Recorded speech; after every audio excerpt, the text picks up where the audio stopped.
Pakistan Tehreek Insaf PTI के रहनुमा शाह महमूद कुरैशी का कहना है कि इलेक्शन कमीशन के फैसले के खिलाफ हम अदालत में अपील करेंगे।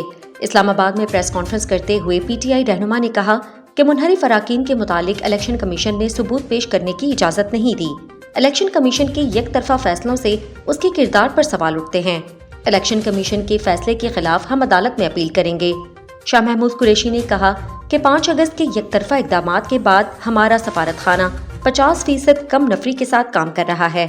उन्होंने मजीद कहा कि अब 15 के करीब ट्रेड ऑफिसर को तैनात किए जाने का फैसला किया गया है। इस फैसले से कश्मीरियों की दिल आजारी हुई है।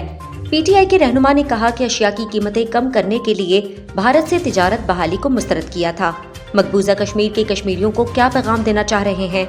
शहबाज शरीफ की हुकूमत ने भारत से तिजारत की बहाली का बहुत बड़ा फैसला किया है।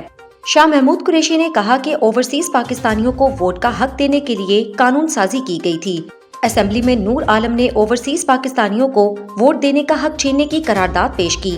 ओवरसीज पाकिस्तानियों ने $31 अरब पाकिस्तान भिजवाए।